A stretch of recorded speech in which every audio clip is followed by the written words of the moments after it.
And so everyone get ready, put your seatbelts on, and get ready for some exciting things. Just so you know, during this presentation, Dean will now be known as Vanna White. Okay. So if you pull up the first screen here, it is this book here. So Dean asked me to tell you how we did it, and how we did is best explained by what we did.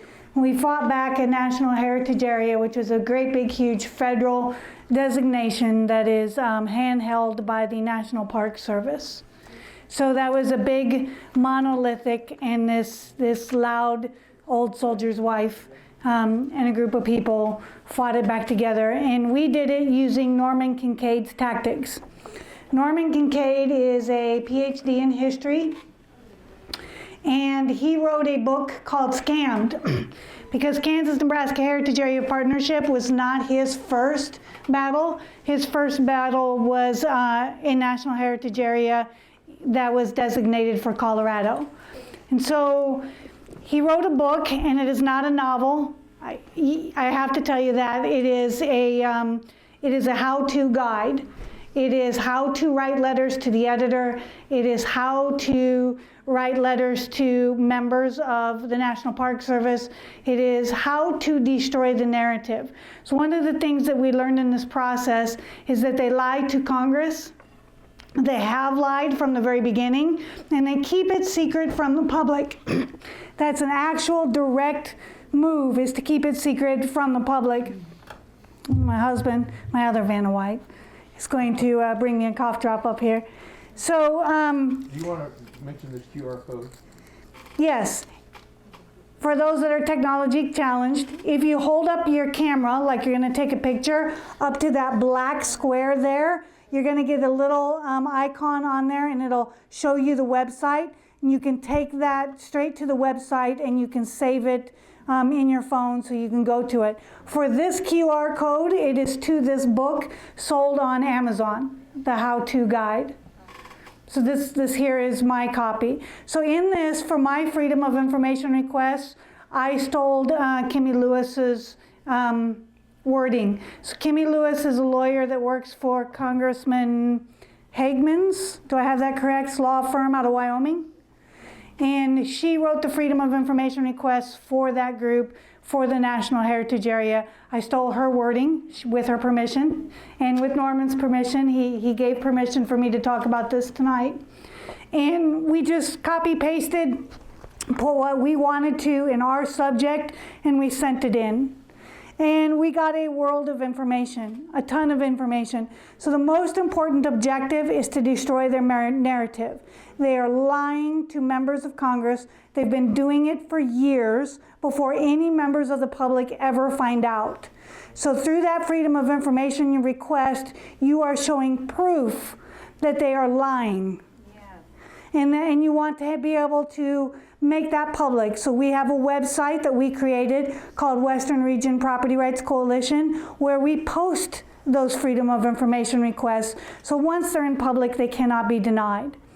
So the biggest things that we did when we discovered the National Heritage Area in Kansas and Nebraska, we were on social media and we were talking about Norman and how they did it. And a lady asked me, Angel, where can I meet you so I can get a copy of the things that you're doing? So I called up Norman and said, Norman, how do I answer this question? He said, well, he said, I could probably make a trip out to Kansas. I said, okay. So then I called him up the next day. I said, can you give me about 10 days? And let's just do a tour. And this is in the middle of COVID, coming to an end, right? And I looked for every senior center, every bar. We met in churches, and we just created a tour, and we wore that old man out. He came out, and every day we did a meeting in a different area of that National Heritage Area designation. Now here's the thing that's important. The size of the crowd does not matter. In Wakini, Kansas, we had over 500 people show up to that crowd.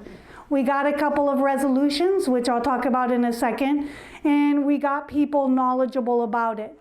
But let me tell you, years later, I went out to Colby, Kansas, and I had a little meeting of about 7 people, and there was a couple of old ladies in there that just went from county to county to county to county after that meeting, and she got more done, those 2 old ladies did, from those 7 people in that meeting than those guys out of 500 out in Wikini. So the size of the crowd is not important.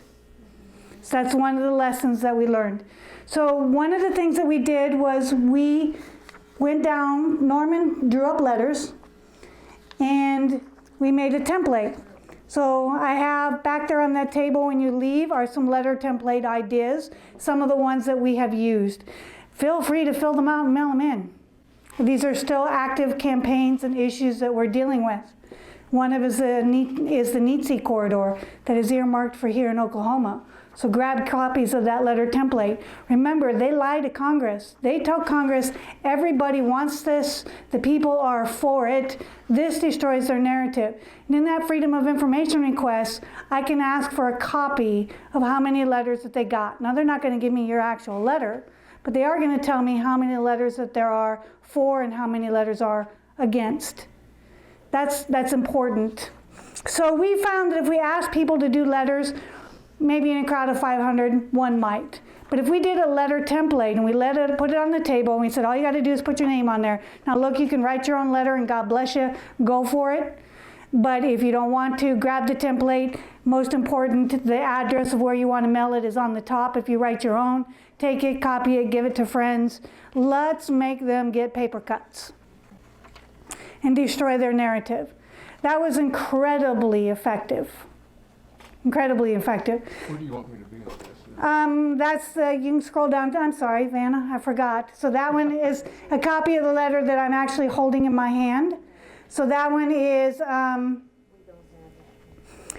actually McCool. So that one is back there. So I don't know if you know that. A brief one about that letter there is that 35% of the meat in the United States is imported from overseas, and it is sold to you as a product of the USA. Because what they're doing is they're butchering it overseas, boxing it up, bringing it over in freezers, and then they're cutting it up and packaging it in plants here in the United States. And because they're cutting it up and packaging it in the United States, it's being labeled product of the USA, and it's legal and it's allowed.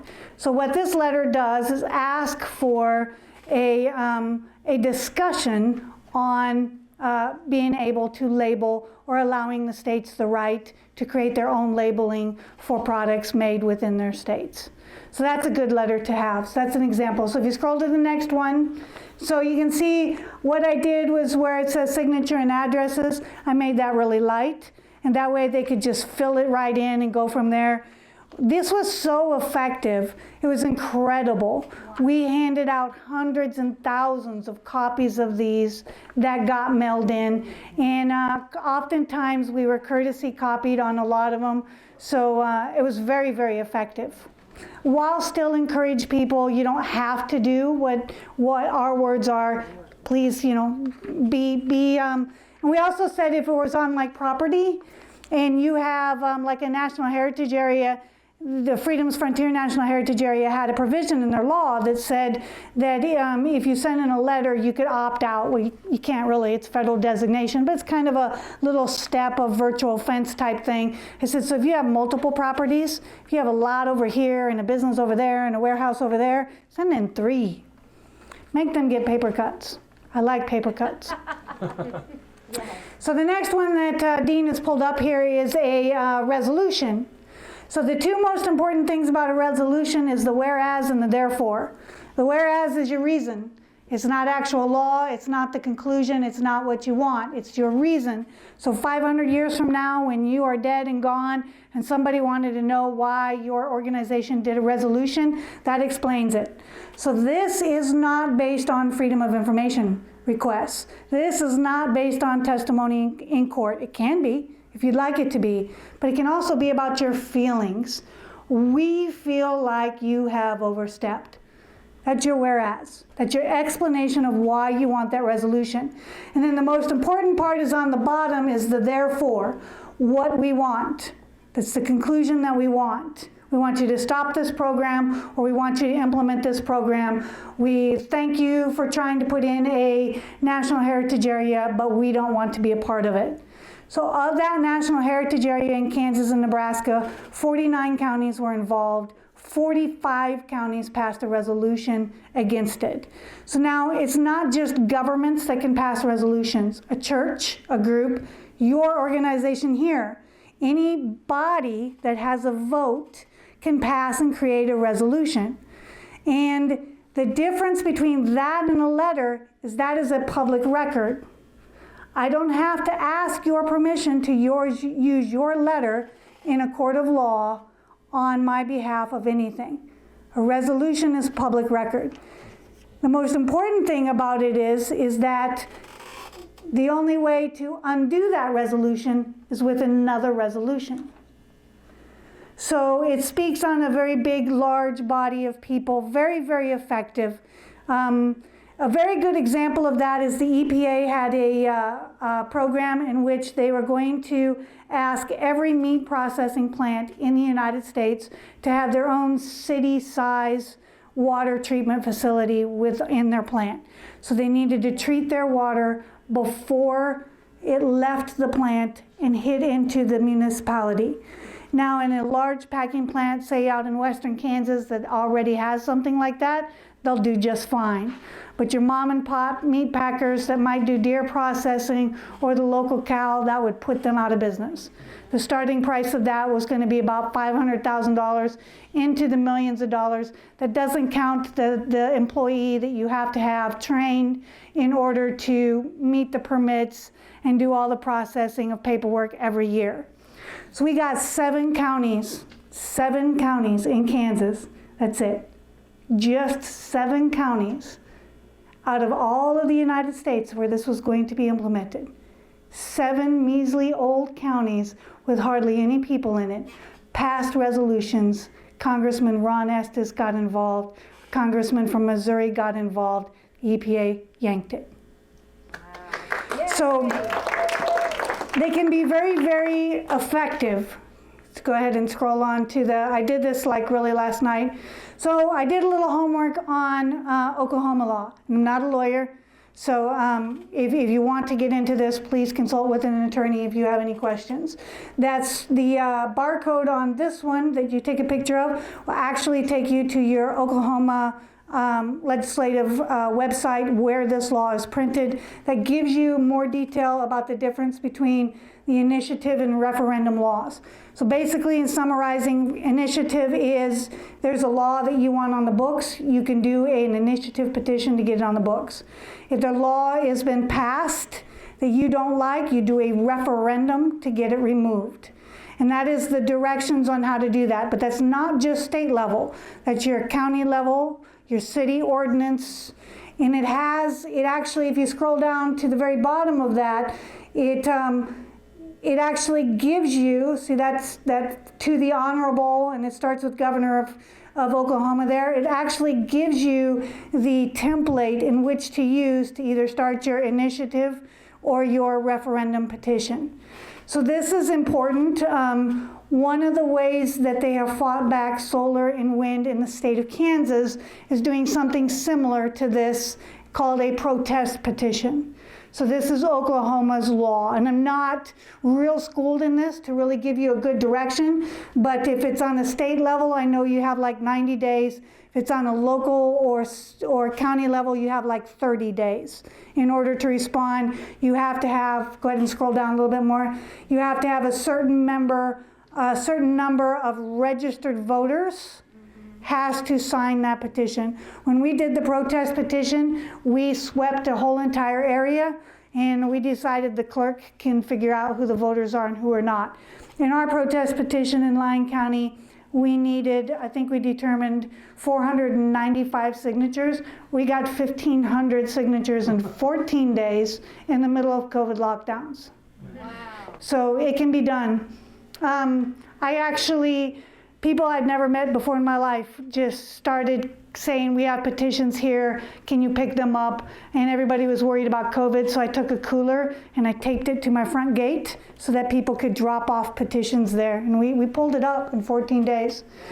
So some of the things that you have coming your way, and some of the ideas and the why you want to do this is national trails here. So all those lines are National Historic Trails. All those black dots there are national trails that are governed by the federal government. So what they do is they don't tell you. This is one of those secrets. They come in, they put these in, they have them designated, and then nobody finds out until you have trespassers on your land. And they said, but here on the website, the National Park Service said this is a national trail and we can visit this. So if you keep going, so I scrolled into Oklahoma. So this is what you have now designated. You got the Santa Fe Trail up there. You have the other trails, I forget the names of them at the top of my head. I can tell you the Santa Fe Trail also goes through Kansas. Those organizations are really pretty good about respecting property rights. I'm hearing differently in the Fort Smith area on those trails, and I hear differently from the Chisholm Trails, which is one that's earmarked from coming up. So the reason I pulled this up here is because these are very good examples of nexuses that people don't know about that are happening. And these come with land management plans. And it's not just for people in the country. These are land management plans for people in the city too, because they come with historic preservation laws and all kinds of stuff. So this can end up being a homeowners association that you don't even know that's there, that's affecting your local zoning codes. So that could develop into a 15-minute that could develop into a 15-minute city, which is kind of the ultimate goal. So, but these are all people that pursue these. These are unelected busybodies who are looking for financial incentive. A very good example is Freedom's Frontier National Heritage Area, which is in Missouri and Kansas. So 50% of their funding has to be raised before they can get money from the federal government. And up until we started talking about them, all of their money was coming from Douglas County. And then they were then taking it to Freedom's Frontier and claiming that it was a donation to get a 50% matching funds from the federal government for their Douglas County, Kansas projects. So this was a slush fund for special interest groups that have a land management plan. This is Freedom's Frontier's National Heritage Area land management plan for 41 counties of people who have no clue that their land was put in this. So, and the reason that they can get away with that is because they lie to Congress. They tell people the whole point of a feasibility study is to prove to Congress that it's feasible, that the people want this. But what they're doing is they're birds of a feather, flock together. They're getting their own friends on the board. They plan a meeting. They put it in a paper that nobody reads. They invite their friends who will help them build this. Then they take it to Congress as proof that this is what the people wanted. And the people have no idea. But for them, this is a slush fund. My husband did some digging on Freedom's Frontier National Heritage Area. To give you an example, there was one board member who was paid $75,000 a year for 14 years to put up signs marking the territory of Freedom's Frontier National Heritage Area. We never saw one sign until the 15th year when we started talking about it. $75,000 a year to think about putting up signs. So we started asking counties to pass a resolution opting out of getting out of Freedom's Frontier National Heritage Area. At least take that border back down to the crazy people in Lawrence, Kansas. Let them have it. Yeah. So go ahead and scroll to the next one. Those will take you to the differences between the two programs. So you scroll down to the next one. These are trails that are marked for your area. So we don't find out about these until they hit the National Park Service websites, or the government websites, the NETC line, we didn't find out about until it hit the government websites, and that's usually at the comment period. So they are usually 5, 10, 15 years in the making. Now, here's the more interesting thing, is I came across a request for bid from a regional council, which is a planning commission, who is asking for architects to draw plans for a 3-county area. And it's stated in there, this will be in which the people will be notified. This is how the people will be notified that they are in a joint use planning with Fort Riley, Kansas for drone training. So what would happen then is, say you want to put up a taller tower, you're going to go into your local zoning office and he's going to say, hey, you're in joint use planning, you can't have it that tall, it's going to interfere with drone training. You're going to say, well, why wasn't I ever informed? And they're going to treat you like you were stupid. How dare you not know, not get involved? Yet they admit that they were trying to keep it secret from you for the whole entire time. The reason I'm telling you this is because I want you to know that they are lying to their people, to Congress, and they're keeping as much of this secret as possible. So don't beat yourself up. Don't beat your neighbors up when you find out about it so late in the game. So this is the Chisholm and Western Trail. We have successfully been able to fight that back for the past few years, but because it's before Congress and because that organization is still there, they will continue to try to get members of Congress to put this designation in. This is a huge, huge threat. It costs, it looks in an awful lot of land. The biggest thing about the argument for trails is viewshed protection. So wherever you stand on anywhere in a trail, they want to protect the viewshed for as far as the eye can see. And then once that's protected, they get to the end and they want to protect to as far as the eyes can see on that end. And then if you scroll down to the bottom of that, I actually have a law on there that they tried to pass. They had it introduced, it did not pass. And it's an example of how they want to protect the viewshed, right? What you can see from your eyes for every pipeline that might go underneath any trail that crosses anywhere in the United States. So you can keep, and then I have, you're welcome to take screenshots of these, and I can email them to Dean too if he wants to send them out. Let's go ahead and, so this is another trail called the Cherokee Trail, earmarked for Oklahoma. And that's actually not under a separate feasibility study. This is under the expansion of the Oregon Trail in 2019. So go ahead and keep scrolling. And if you want to know more about that, I have, that's the screenshots of the actual study for expansion. So they are expanding routes that do not go through Oklahoma by adding trails that are going to affect Oklahoma. That's how crazy these people are.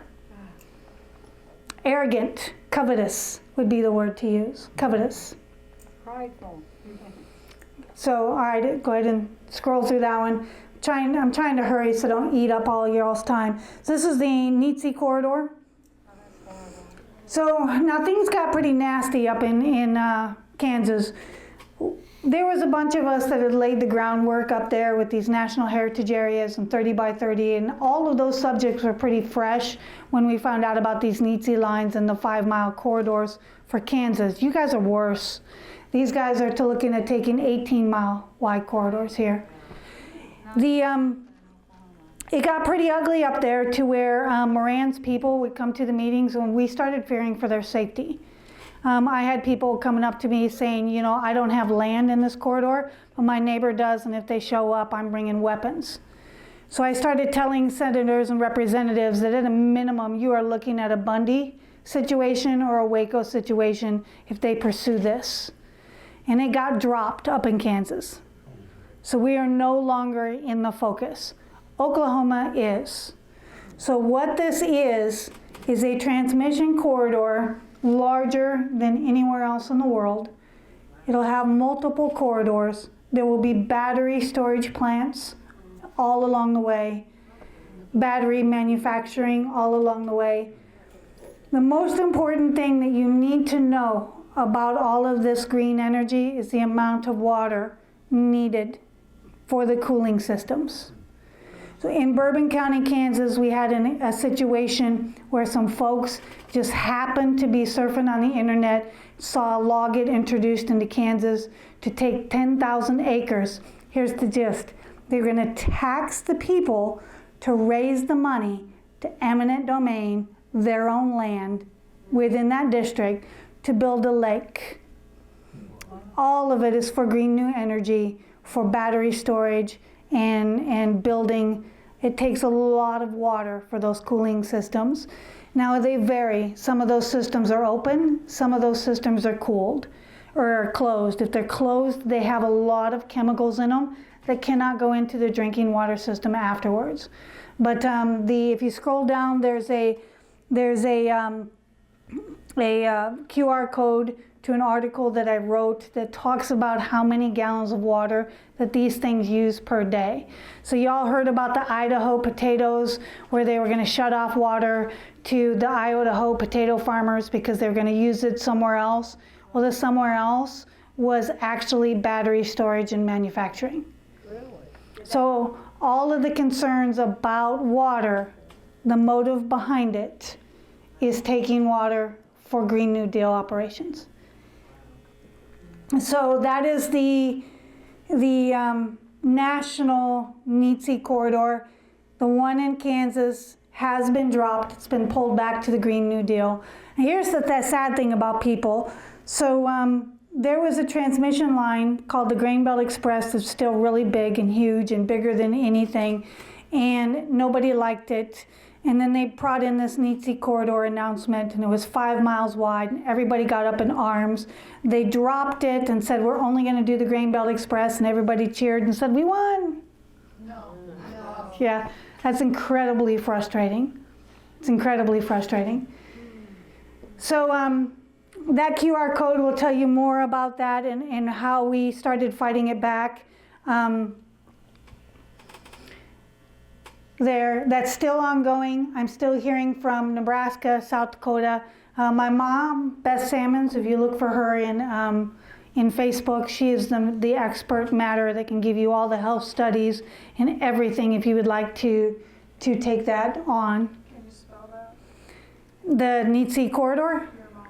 My mom. Oh, Beth Salmons, Salmons. She's actually on Facebook as Beth Odell Salmons. Beth, BETH, Odell Salmons. She's really cool. She adopted me as an adult. So, cool human being. These are CO2 pipelines. So, carbon capture and storage. Here's a fun little fact. If you put CO2 in the ground for 12 years and you keep it there, it will turn into a fossil fuel that is usable, that can be traded and bought and sold. So the ultimate goal is to store CO2 under shell in order to turn it into a fossil fuel. It's actually a beautiful plan. It's economical. It creates business. I think it's absolutely wonderful. I don't like the idea of it going through pipeline, especially without informed consent, right? You have the right to know whether or not you are near one of these CO2 pipelines, because CO2 is heavier than air, and when it leaks, it will kill you. And if you scroll down, there is some links. That's the national plan of all of the carbon capture plans. These are the Free Soil. The one on the left here is a organization that has been fighting these back, that has a wealth of resources. The one on the right is actually a naturally occurring CO2 leak that killed 1,700 people in one night. That occurred in Africa. So remember, if you have a combustible engine and one of these things leak, you're not going to be able to drive out of the area unless you have a battery powered vehicle.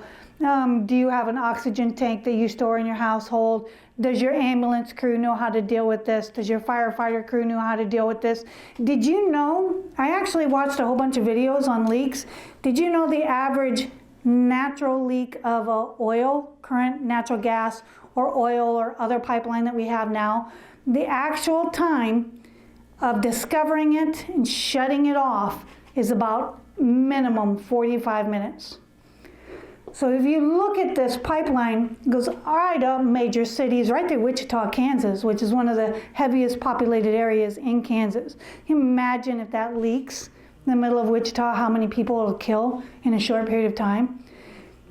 Look, if they want it there, God bless them.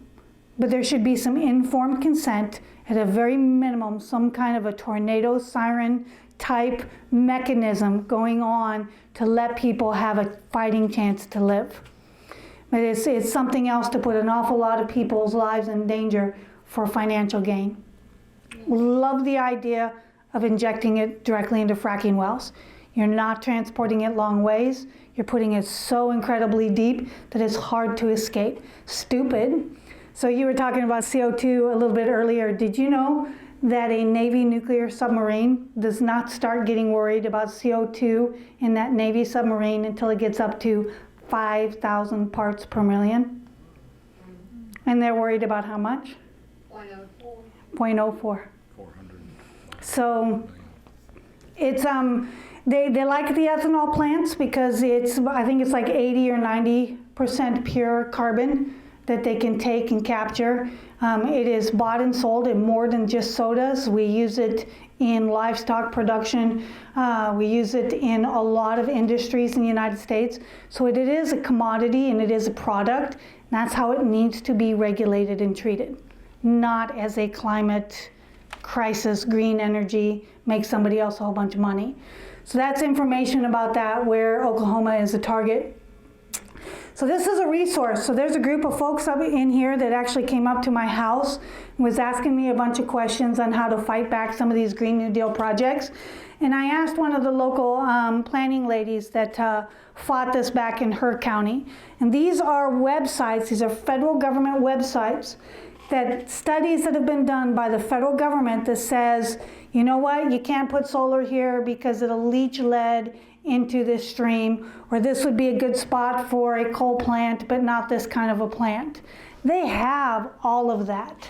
So when any of these projects are marked for your area, that's your first place to start.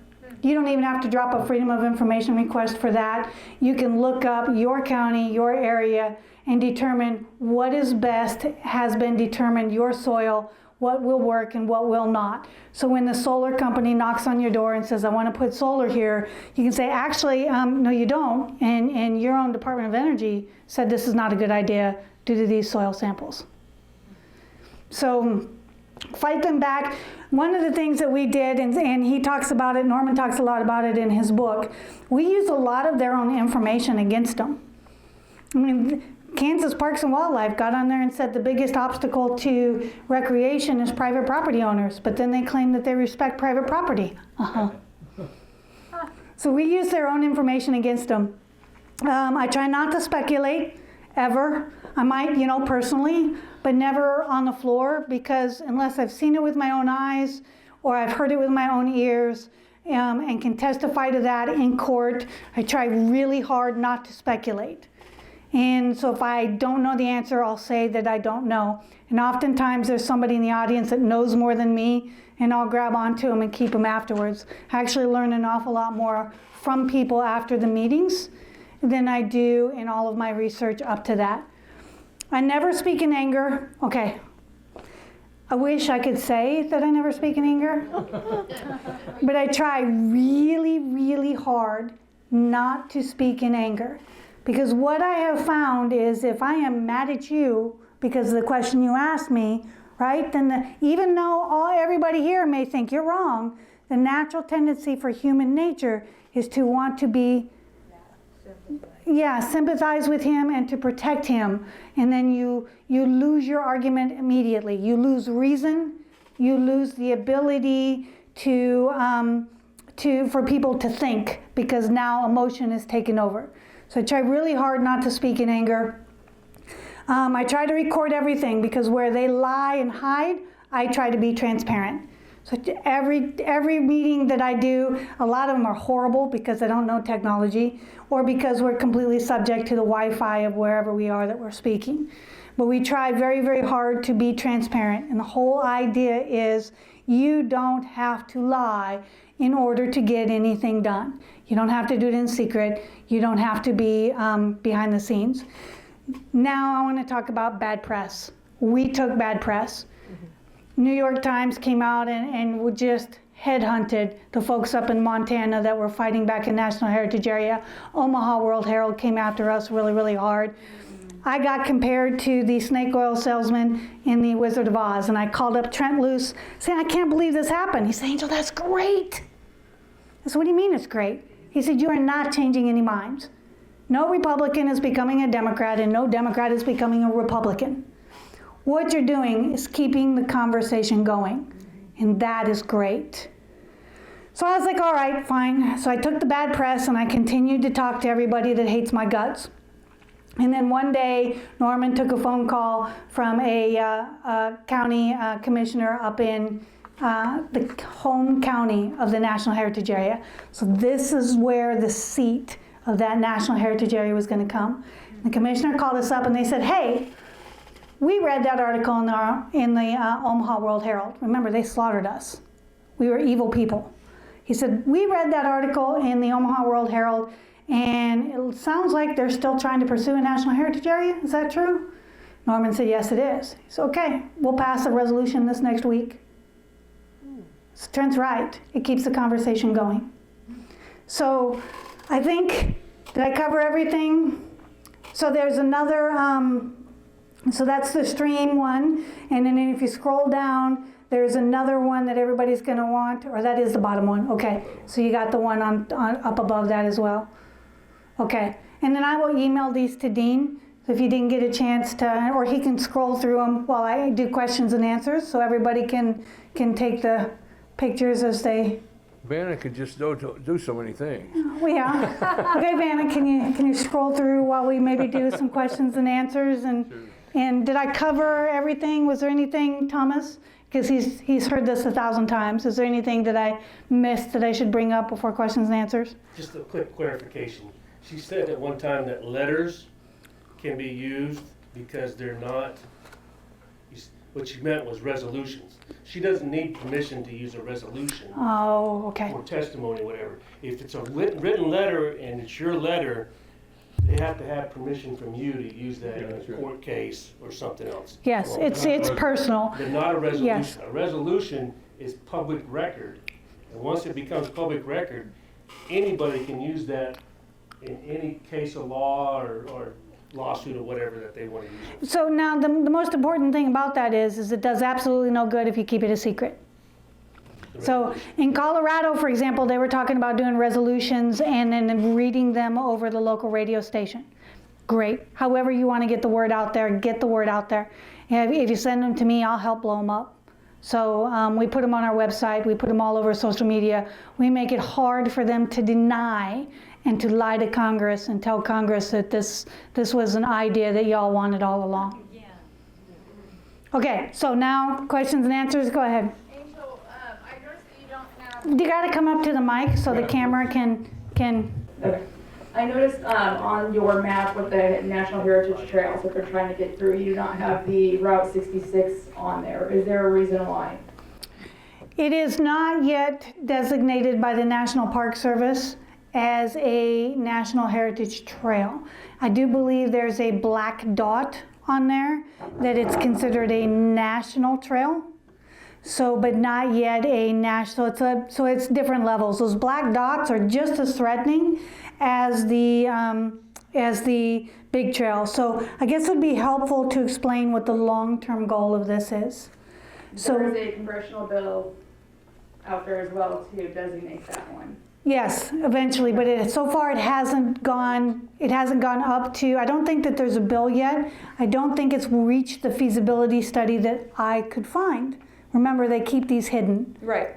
So it could very well be out there and it just hasn't been shown yet. Or I'll send it. You'll send it to me? Thank you. Thank you. Yes, that's one of them. So those black dots are also national trails, but they only dot that without lining the whole trail because they don't have it mapped completely. So that's part of the feasibility study, is they have to draw out with a pin what the actual route is. So that tells me that they have it targeted. It would be the best way to describe that. So the long-term goal for these national trails is it works just like your federal highway system, where you have your federal highways, your state highways, your county highways, your city highways, and they all tie together, and it comes through the Department of Transportation. Our wonderful friend, Mr. Weiss, W-Y-S-S, he's a big Green New Deal environmentalist who has land in Wyoming from Switzerland, friend of Soros kind of guy. This is his idea. He's trying to make the entire United States Netherlands. And the idea is if they have enough trails, we will all be accepting of getting rid of automobiles. None of that is more clear than Fort Smith, Arkansas's plan. I mean, right on the first pages in there, they talk about building these trails, and the whole purpose of them is to discourage automobile use. And then In Fort Smith, and outlaw. And they claim health. And they claim health, yes. Yes, sir. You guys have covered so much information, so I just wanted to ask a few questions to make sure that I understand it. Just as a citizen, Angel, you talk about the Freedom of Information Acts and the feasibility studies. Are you saying that we should ask for the feasibility studies using the Freedom of Information Acts? So feasibility studies should already be public record available online. If not, then yes, you ask for them. There's also what they call the NEPA regulations. So that's the national, well, that's part of it. The EPA, NEPA is the National Environmental Policy Act, and it covers historic preservation, wildlife, economic development. It covers all the subjects, and all of these studies are supposed to be done prior to any of that. There's also a big part called coordination. Federal law says that they are to, and I believe it's in the Constitution, they are to coordinate. Any federal action must be coordinated with every state and local government involved. So here's what they've been doing to circumvent coordination in the past. For example, that Neetsy line through Oklahoma. I talked to press out in western Oklahoma who interviewed me for a story out there. She discovered that they have been making grant donations to all the public schools in education out in western Kansas. So that is what they're then claiming, that they are coordinating and following the Constitution of coordination, when they're actually not, because they're lying and keeping it a secret from everybody. So yes, if individuals and groups start asking for those NEPA studies, you're going to get somewhere. They cost money, and they don't want to put out that money. But you have to be prepared to spend the $100 or $200 to go into your local district judge and say, hey, we haven't seen these, and the federal law says they're supposed to produce them. Fortunately, nobody's willing to do that.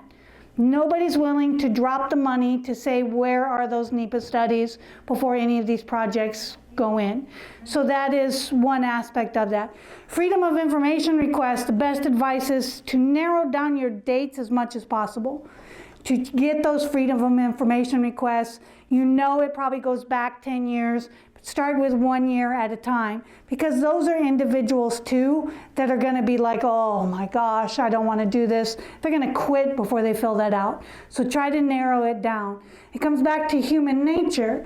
I'm dealing with on the ground coveting people. When I go to the state park or to the national park, what I hear in those voices and in that attitude of the people who run these parks is coveting. This is my backyard, not yours, the taxpayer. I know you pay for it, and I understand that, but this is my backyard, and I'm gonna say whether you're gonna camp here or have horses, or you're gonna do this, or whether you can travel down this road, and we're gonna close it off because it's mine. And it's for me and my friends. It's coveting. So even though you're dealing with a very wide motivation behind that, you're still dealing with the human nature of coveting and sin at a local level that you have to overcome. Does that answer your question? I think so. I'm just concerned that in so many areas in like Tulsa County, and they have all these bike trail, they have the bikes, the bike lanes, so now it's more difficult to travel around the city, so I just avoid those areas as much as possible. But everything leaks out of Tulsa into Can you the pull back that surrounding Nancy line? communities, and Can then you put the we Nancy start line back up finding there? our The national one? our city officials so sensitive about these issues that they want to adopt the same policies and procedures.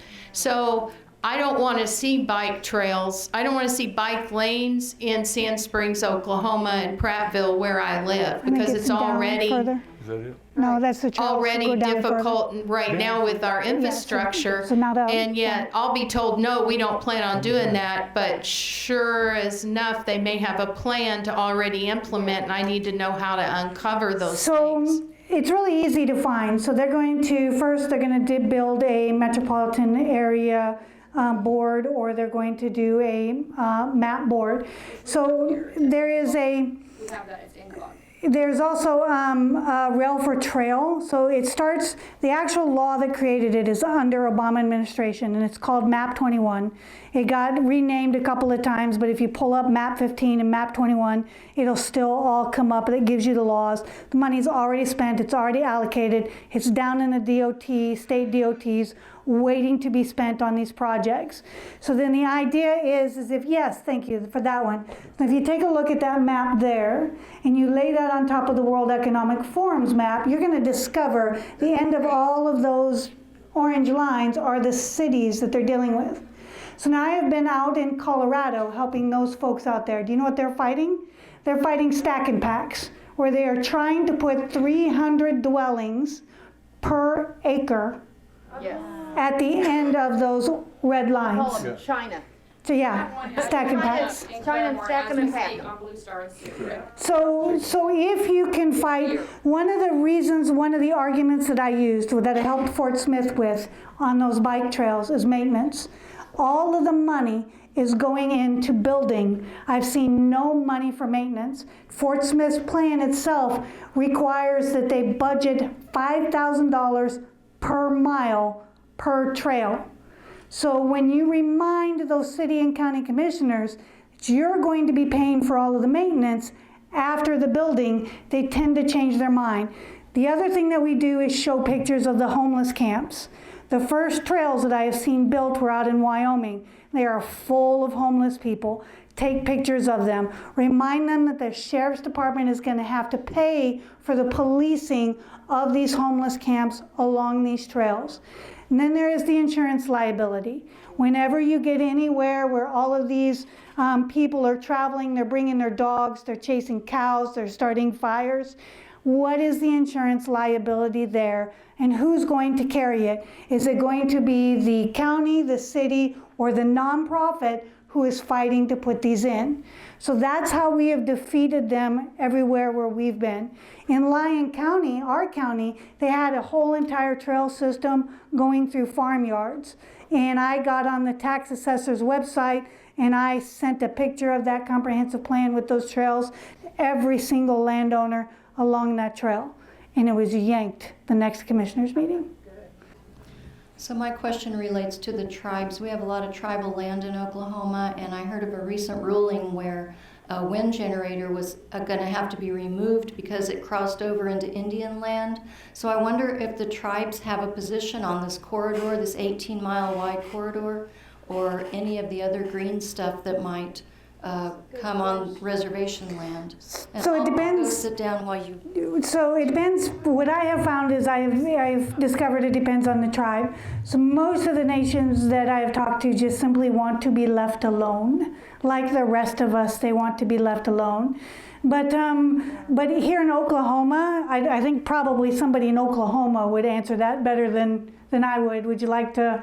Well, the Cherokee, the tribe went after the wind and themselves for the same thing, and said that they had come in and didn't have, what was it, some kind of jurisdiction. They were supposed to have certain rules, and they're supposed to have, Yeah, Osage, and then they were supposed to have all this paperwork that they were supposed to do before they even broke ground, and then they had to pay them.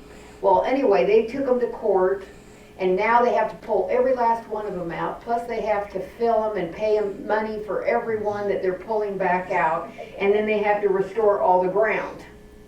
And see, this is the thing, they come in and they put it on there, and when they start drilling, which we just saw in our neighborhood, they started drilling a base for a 5G tower and acted like nobody knew what was going on. Are you kidding me? But this is it. But they think that because they drilled it, it's okay. It's not okay. So now there's a lawsuit, you know. So the thing is that these people think they're going to get by with stuff. Right now, all the constitutional stuff is winning. Because a lot of those judges were put in actually by Trump before.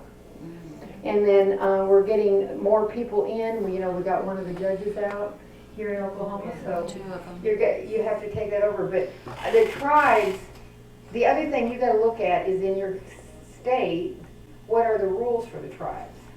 Believe it or not, we entered as a state marrying tribes and Oklahomans together. We didn't enter as a two-state. No. So I'm not even sure the tribal thing is actually proper, and I don't think anybody's challenged it. I have a little something to add to that. I worked with Margie Alfonso a little bit with the 5G, and we spoke to the Katua tribe, and they were able to, a few years ago, sue out in California to stop them from putting 5G and all that on their tribal lands because they considered it sacred, and that the 5G and the electronic transmissions they felt was a spiritual invasion.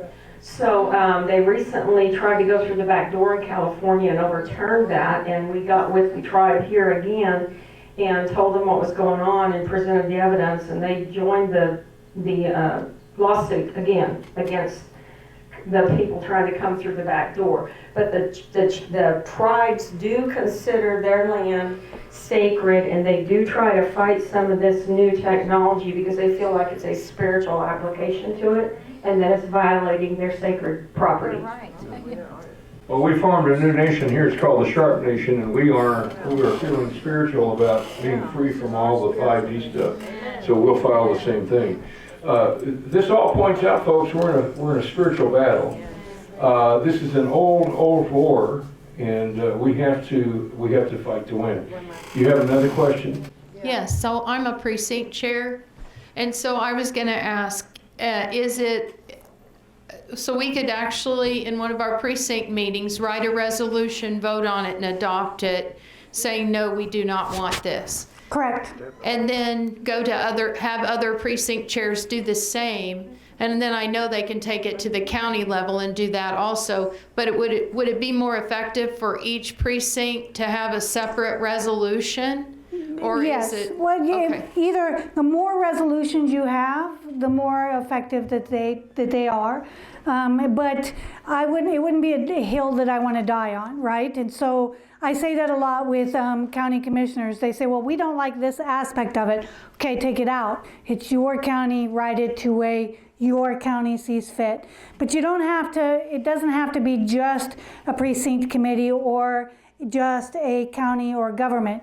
Any group, so any 4-H club, any church, any quilting club, any group that has any kind of formation whatsoever can do a resolution and make it public. There is no restrictions on resolutions at all. It's a lot more effective. So one of the questions I get asked is, well, does it need to be notarized? It helps, but again, it's not a hill to die on. It does help. So it is a lot more effective if you have it. So your resolution is yours by your group that you get to do any way that you want. I do have some resolutions against the NEETSI line up in Kansas from fire departments, from hospitals, from churches, and sometimes it's even a petition. There was a church who decided that every single member wanted to sign off on it. Okay. That's great too. Just be careful that it's public record, that you don't want to put any information on there that you don't want the public to see. So phone numbers, addresses, you don't want anything like that on there. Yes. Can you define for everybody here, when they put these trails in place, these edicts in place, within the, what do you call it, the scenic distance or whatever you decide? You should. What are they basically shutting down farming and shutting down ranching and shutting down development within that corridor? Is that what they do? So I love that question, thank you. So the answer is whatever they can get away with. So if you take an example, the Appalachian Trail on the East Coast, and a lot of those East Coast trails, they were going to Congress asking to fill in the gaps. And what they were doing is harassing landowners to get them to sell their property. So everything up to eminent domain was used to get them to sell their property. And then they persuade Congress to allow them to acquire land. So they might tell Congress, they take pictures of another country, dilapidated land, and claim that this is on the trail or on the historic property or whatever it is that they're targeting, and ask Congress to allow them to condemn the property to acquire it. This actually happened to an environmental group along the trail. So they are supposed to be on the same side. The more interesting bedfellow was the lake that was attempted to go in Bourbon County. A board member for the Nature Conservancy had land there. So they will go after their own when they target that land there. So if you go on to congress.gov and you put in filling in the gaps or a lot of their other catchphrases that they use, you can see how that group over there is using it. It all depends on state laws, courts, and what they can get away with, what they can push the people into. So the view shed is whatever they can get away with. So like Colorado, the view shed of that trail out there, they were trying to limit the federal's army base. You can't have lights because it interferes with the view shed, even though there was a highway right next to it, because apparently that doesn't interfere with the view shed. So it's whatever they can get away with in order to grab that land. So these guys get into, these boards and nonprofits get into a major power trip. I absolutely love doing this. Historic preservation is another aspect of that. So these are unelected bodies of people that love to play God in your neighborhood, basically. Homeowners Association help. Private partnerships, yeah. So your trail in thing is a little bit more interesting, because one of the things that I discovered was I went to the U.S. Global Leadership Coalition's meeting, which is your communication department in the United States for the World Economic Forum. And it was held at Cargill headquarters in Wichita, Kansas. And I walked in, so mind you, this is the largest meat trader in the world. And I walked in there and it was 30 by 30 sustainable development right when you walked in the door. Because I'm just a common old soldier's wife and I hate driving in cities, I went early and I started talking to the security, and I talked them into giving me a tour afterwards, after the meeting. And I got to see the kitchen where they are testing fake meat. So a trader of meat is playing with fake meat. So doing that homework, what I discovered is they don't care, like that imported meat coming in from overseas, they don't care what they sell you as long as your only option is to buy for them. So if you take that motive of I want to control everything and bring communism, and you boil it all the way down to, okay, why? Why? And it goes all the way back to the founding of our nation and the East India Trading Company. Each one of these big, huge monopolies is vying to be the next big government partner and the next big East India Trading Company. So that's the big motive. Those trails work by putting people in the cities, locking them up there, and then controlling the market, meaning controlling the product they sell you. That's maximum profit. Can I say something? Good questions. I don't think there's any other questions here. Let's give a round of applause to our speakers tonight. Would you please?